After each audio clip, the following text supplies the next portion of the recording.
All right, Max Ralph, we just had a pretty extraordinary experience here up at Penn State. It's Monday. It's a lovely gray fall day. We just heard from Pat Kraft, the AD, and we just heard from Penn State's new coach, the interim head coach, a Penn State football captain, the former corners coach who's now got a much larger list of things to worry about, Terry Smith.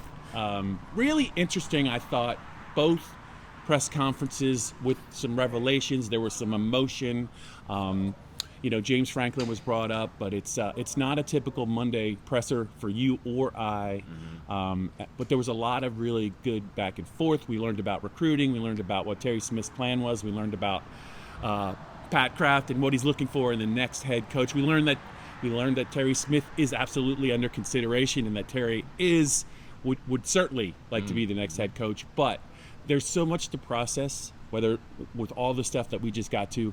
One or two things that stand out to you, Max? I think it starts with Kraft and the way that he addressed the decision that he made in firing James Franklin, because he was very, very staunch in, he literally said the words, "I believe the next leader can win us a national championship." Everything that he said went back to the fact that he basically felt James Franklin couldn't get that done here.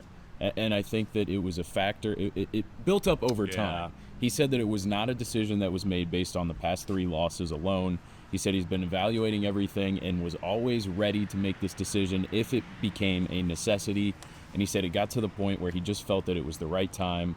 And he continued on to say a couple times something that I found really interesting, which it was very pointed. And he said the new head coach has to embrace the new era of college football, including transfer portal, NIL, all of those things that go into it. And we know that James Franklin was a little slow to that to start out with. And obviously they made a lot of additions in the portal this offseason that went into being a team that was all in. But Pat Kraft clearly wants more. And I think that's part of why he made this move. And like you said, what he's looking for in the next head coach.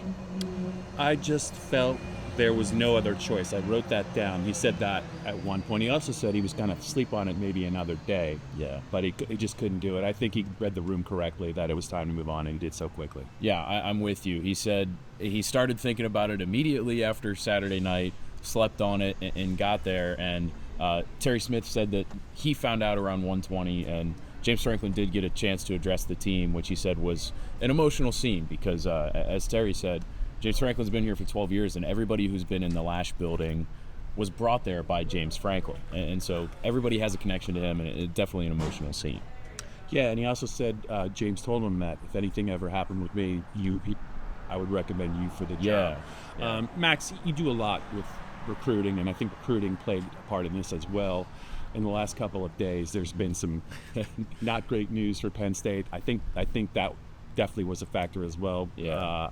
Just your thoughts on Terry maybe and his role with that. Yeah, it's a big deal. Look, Terry said, I think I've probably recruited 3/4 of the guys that are on the team right now, and I think he's right. He's been so incredibly influential in the Pittsburgh area. One time it was in the Philly area. He goes everywhere. He's been the number 1 recruiter on this team forever, and he was asked about what do you make of I think it's up to 6 decommitments at least right now from the 2026 class, and 3 or 4 from the 2027 class. And he literally said, "I've got my work cut out for me, don't I?" And he does. But the thing that Pat Kraft said is, we want the next coach, we want the future to make Penn State a destination. We want to recruit at the highest level and develop at the highest level.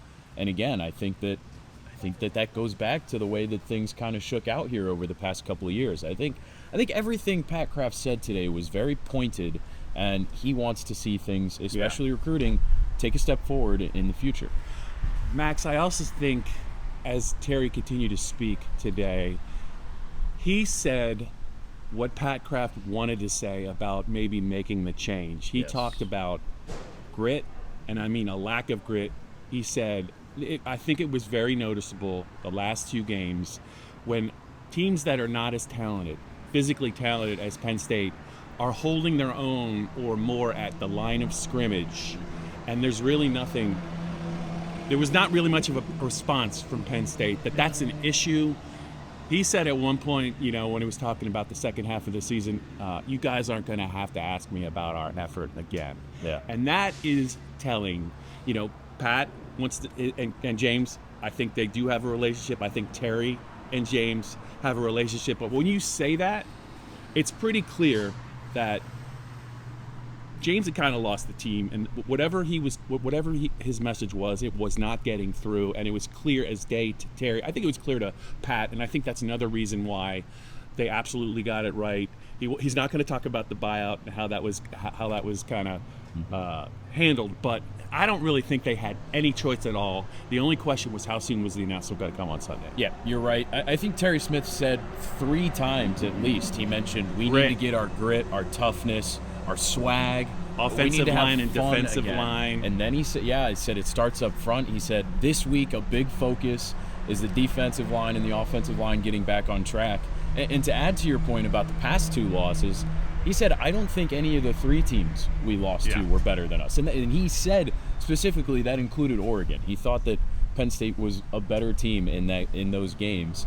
And that's pretty telling. It really is pretty telling. It's clear that Terry Smith has a plan.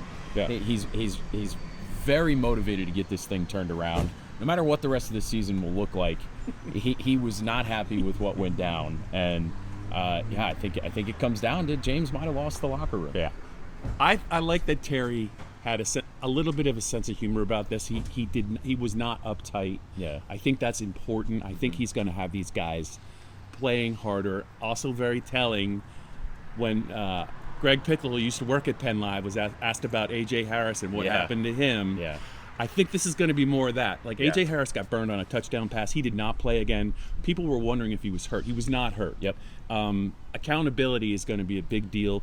I mean, Terry's got to reestablish what Penn State kind of was at the end of last year, because that definitely was lacking. And he said at the very end when he walked out, pray for me. He did say that. Also, I thought it was he had a little fun with it, because you asked him about six games in, there's some decisions maybe with some younger players with regard to, do they want a red shirt? Do they want to play? And he's like, well, I'm glad to know now that the number is 31, so thank you for telling me. So I just think that Terry's got a sense of what he has to do. Whether he can get to everything he wants to do is the question, but I do think he's going to kind of have to find his way as he's just getting started. Yeah, he's absolutely going to. I mean, there is a lot on his plate. And I'm glad you brought up the point about A.J. Harris and the fact that he admitted he was benched against Northwestern, because I think part of Penn State getting the grit back and getting back to a situation where this team is playing with heart, playing with fire, I think fans, and we've talked about it, like, there are high-dollar guys who came in, whether it's via the transfer portal or returning this season, that are playing and we're not playing to their capabilities. And Penn State needed to figure that out moving forward. And it sounds like Terry Smith's not going to be afraid to do that. He's got a lot, from handling the money in the locker room to dealing with money in the future. All of it, I do think he's prepared for it, though. I think he's the right guy to do it. Max, I'm sorry. For those of you guys who are listening or going to be listening to this podcast or watching it now, I'm laughing. We're outside of Penn State, and we're behind the wall of coaches. Joe Hermit's recording this, and we're pretty tight, but there's some people trying to get out behind us for the Penn State communication staff, and I thought they were going to either run over us, run over Joe, or run over a car that's right next to him. It was a little bit of a close call. I thought we were going to have to move, but we didn't. It would have been a good story. Max, a couple of more thoughts, man, here on kind of a modified version of a podcast, but also a video. Just an incredible last couple of days. Yeah. Sunday was crazy. Just what really stands out to you as maybe the most memorable thing or the most telling thing in either one of these press conferences? I do want to say at one point, I kind of Pat Kraft had a lot to say. He also kept referencing the athletes as his kids, and I had a chance to ask him about Drew Aller's career being over and kind of what he's meant to Penn State. That I thought he would be emotional. He got pretty choked up. And he was a big supporter of Drew. I think there's some mixed feelings about Drew and kind of what his legacy at Penn State will be. But Pat talked about what he meant to the program, the fact that he stayed for another year, and what a fighter he was, and he never stopped. And it's just a very unfortunate ending, but it was touching to hear him talk about that, Drew, like that. It was, and I think I was thinking about this morning and overnight as the news kind of settled with me. It's interesting that James Franklin and Drew Aller's careers at Penn State came to an end in the same weekend, because you could almost kind of sense and see when Drew Aller came to Penn State with all the five-star potential, the job that Franklin and his staff did to even get him here, that was maybe make or break for him. Like, this was the window. You had such a good recruiting class. You had this five-star quarterback.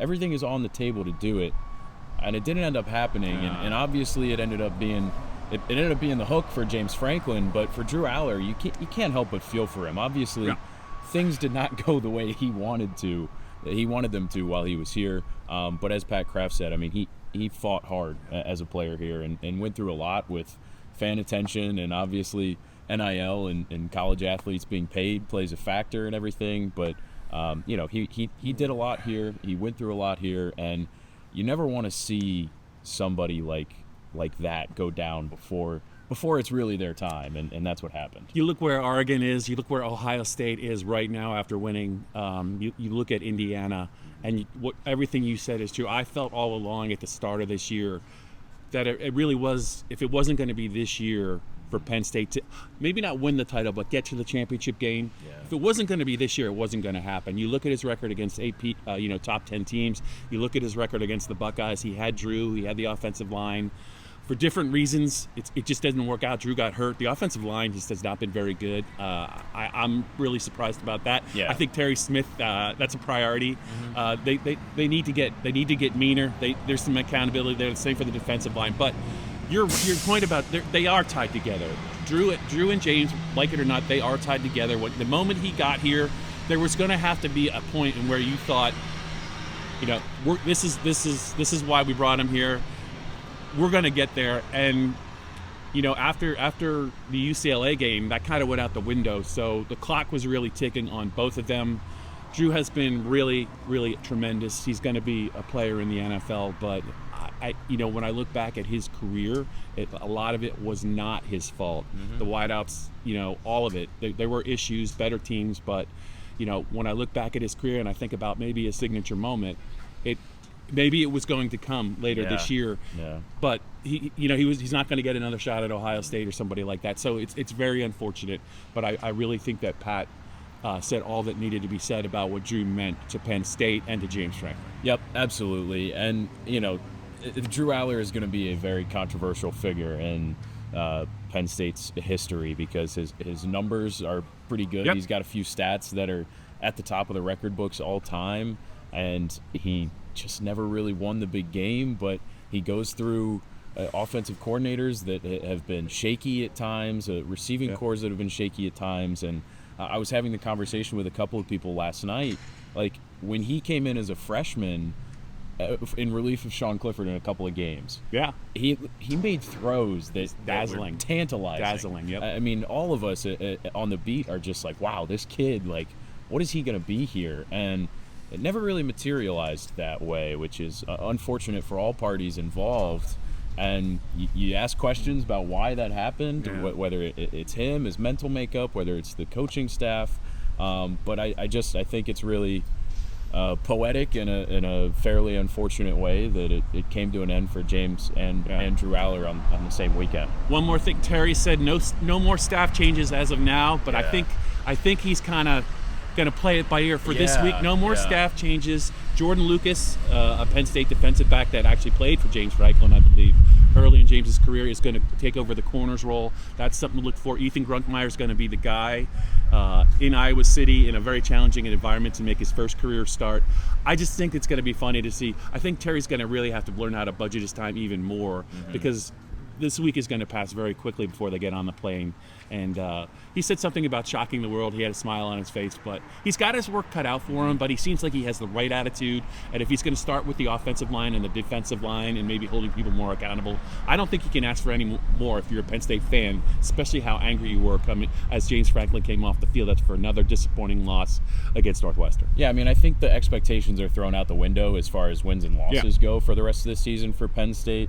And I think Terry Smith use the phrase often in media, and sometimes it gets eye rolls, but I do think he won the press conference today. I mean, he said all the right things, and he seemed like a guy who acknowledged that expectations are kind of out the window, but wants to get Penn State playing like Penn State should. He still knows that the expectations were on this team, that the talent is on this team, and he wants them to thrive in that way. And I think, as you and I talked about in our podcast yesterday, like, there are still guys with NFL potential who have stuff to prove. There are young players who have things to prove.